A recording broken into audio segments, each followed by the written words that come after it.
നമസ്കാരം. ഇന്ന് തിരുവനന്തപുരത്ത് നെടുമങ്ങാട്ടുള്ള പൂക്കോട് വെറ്ററിനറി കോളേജിൽ മരണപ്പെട്ട ദുരൂഹ സാഹചര്യത്തിൽ മരണപ്പെട്ട സിദ്ധാർത്ഥിൻ്റെ വീട്ടിൽ പോയി മാതാപിതാക്കളെ സന്ദർശിച്ചു. പിതാവ് ജയപ്രകാശുമായി അല്പനേരം സംസാരിക്കാനും സാധിച്ചു. വളരെ വേദനാജനകമായ സാഹചര്യമാണ് ആ വീട്ടിലെത്തിയപ്പോൾ അനുഭവിക്കേണ്ടി വന്നത്. ആ മാതാപിതാക്കളും സിദ്ധാർത്ഥിൻ്റെ സഹോദരനുമൊക്കെ പല തവണ വയനാട്ടിൽ വന്നതും കോഴിക്കോട് വന്നതും അതേപോലെ മനോഹരമായ വയനാട് അവനുമൊത്ത് ചുറ്റിക്കറങ്ങിയതുമൊക്കെ പറഞ്ഞുകൊണ്ട് ആ രക്ഷിതാക്കൾ വിതുമ്പിയപ്പോൾ വല്ലാതെ പകച്ചുപോയി. ഉത്തരമുണ്ടായിരുന്നില്ല.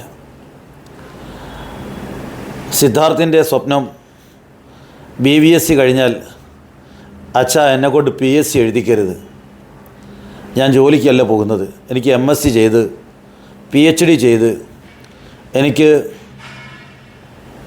വന്യജീവി മേഖലയിൽ ഗവേഷണം നടത്തി പഠനം നടത്തി ആ മേഖലയിൽ വലിയൊരാളായി മാറണമെന്നാണ് സിദ്ധാർത്ഥ് എപ്പോഴും മാതാപിതാക്കളോട് പറഞ്ഞത്. ആ സിദ്ധാർത്ഥ് ഇന്ന് ഭൂമിയിലില്ല. ഒരു പറ്റം ഗുണ്ടാ സംഘങ്ങൾ അല്ലെങ്കിൽ കാബാലിക കൂട്ടങ്ങൾ ചേർന്നുകൊണ്ട് സ്വയം കോടതിയുണ്ടാക്കി ആ ചെറുപ്പക്കാരനെ മരണത്തിന് വിട്ടുകൊടുത്തിരിക്കുന്നു.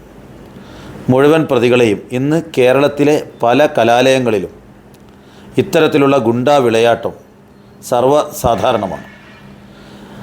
ശക്തിയില്ലാത്ത രാഷ്ട്രീയ പ്രസ്ഥാനങ്ങളുടെ വിദ്യാർത്ഥി സംഘടനകളെ പ്രവർത്തിക്കാൻ അനുവദിക്കാതെ അവയ്ക്ക് നേതൃത്വം കൊടുക്കുന്ന വിദ്യാർത്ഥികളെയും അതിൻ്റെ നേതാക്കളെയും തല്ലിച്ചതയ്ക്കുന്ന ഒരു ശീലം കേരളത്തിൽ പലയിടങ്ങളിലുമുണ്ട്. എൻ്റെ പാർട്ടിയുടെ വിദ്യാർത്ഥി സംഘടനയും പല കോളേജുകളിലും ഇല്ലാതായിപ്പോയത് അതിൻ്റെ പ്രവർത്തകരെ ക്രൂരമായി മർദ്ദിച്ചും തല്ലിയൊടിച്ചുമാണ്. ഇത്തരമൊരു വിദ്യാർത്ഥി രാഷ്ട്രീയമല്ല കേരളം സ്വപ്നം കാണുന്നത്. സിദ്ധാർത്ഥിൻ്റെ വീട്ടിലെ വലിയ പ്രതീക്ഷയായിരുന്ന ആ കുട്ടി ഇന്ന് ജീവനോടെയില്ല. മാതാപിതാക്കൾക്ക് എല്ലാ പ്രതീക്ഷയും നഷ്ടപ്പെട്ട അവസ്ഥയാണ്. എങ്കിലും നീതിക്ക് വേണ്ടിയുള്ള പോരാട്ടത്തിൽ ആ പോരാട്ടത്തിന് എല്ലാ ശക്തിയും സംഭരിച്ചുകൊണ്ട് പറയാനുള്ളത് വെട്ടിത്തുറന്ന് പറയുന്ന ആ മാതാപിതാക്കളുടെ ആത്മശക്തിയെ ഞാൻ അഭിനന്ദിക്കുകയാണ്.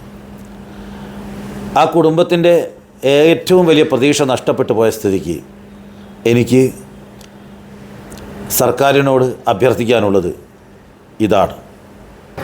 പൂക്കോട് വെറ്ററിനറി കോളേജിൽ അതിദാരുണമായി പീഡനത്തിലൂടെ അതിക്രൂരമായ മർദ്ദനത്തിനൊടുവിൽ കൊല്ലപ്പെട്ട സിദ്ധാർത്ഥിൻ്റെ വീട്ടിലാണ് ഇന്ന് ഞാൻ എത്തിയിരിക്കുന്നത്. അദ്ദേഹത്തിൻ്റെ പിതാവ് ജയപ്രകാശ് വലിയ പ്രതീക്ഷയോടുകൂടി തിരുവനന്തപുരത്ത് നിന്ന് വയനാട്ടിലേക്ക് BVSC കോഴ്സിന് വേണ്ടിയിട്ട് അയച്ച കുട്ടിയാണ്. ആ കുട്ടിയുടെ മൃതശരീരമാണ് ഇങ്ങോട്ട് തിരികെ വന്നിരിക്കുന്നത്.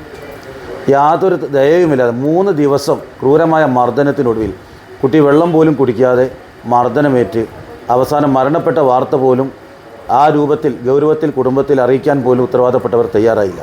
അവിടെയുള്ള ഡീനാണ് ഈ കേസിൽ ഏറ്റവും വളരെ മോശമായി പെരുമാറുക അല്ലെങ്കിൽ ഈ തോന്നുന്നത് പോലെ പ്രവർത്തിക്കാൻ ഗുണ്ടായിസം കാണിക്കാൻ എല്ലാ സാഹചര്യവും ഒരുക്കി കൊടുക്കുന്നത് ഈ ഡീനും അവിടെയുള്ള രജിസ്ട്രാറും അതുപോലെയുള്ള ചില അധ്യാപകരുമാണ്. ഇത്തരത്തിലുള്ള ക്രൂരമായ പ്രവൃത്തി നടത്തുന്നവരിൽ നിന്ന് ഇത്തരം നിരപരാധികളായ കുട്ടികൾക്ക് സംരക്ഷണം കൊടുക്കുന്നതിന് പകരം അക്രമികൾക്ക് സഹായം ചെയ്യുന്ന നിലപാടാണ് അവിടെയുള്ള ഒരു പറ്റം അധ്യാപകരും ഉദ്യോഗസ്ഥരും ചെയ്തുകൊണ്ടിരിക്കുന്നത്. അതിനെതിരെയാണ് നടപടി ഉണ്ടാവേണ്ടത്.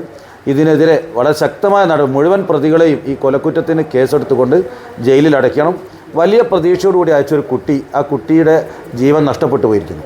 കുടുംബം ആവശ്യപ്പെടുന്നതല്ല, വ്യക്തിപരമായി ഞങ്ങൾക്കൊക്കെ ആവശ്യപ്പെടാനുള്ളത് ആ കുട്ടി നഷ്ടപ്പെട്ടു പോയി. കുടുംബത്തിലുള്ള ഒരാൾക്ക് സർക്കാർ അടിയന്തരമായി ഒരു ജോലി കൊടുത്തുകൊണ്ട് ആ പ്രതീക്ഷ നഷ്ടപ്പെട്ട കുടുംബത്തിന് ആശ്വാസമാവില്ലെങ്കിലും ഒരാൾക്കെങ്കിലും ജോലി കൊടുത്തുകൊണ്ട് ഒരു സമാശ്വാസമെങ്കിലും നൽകാൻ ഗവൺമെൻറ് തയ്യാറാവണം. ഈ കുറ്റകൃത്യത്തിൽ ഉൾപ്പെട്ട എല്ലാവർക്കെതിരെയും മാതൃകാപരമായ നടപടികൾ, ഇനിയും കർശനമായ നടപടികൾ സ്വീകരിക്കണമെന്നാണ് ഞങ്ങൾക്ക് അഭ്യർത്ഥിക്കാനുള്ളത്. നന്ദി, നമസ്കാരം.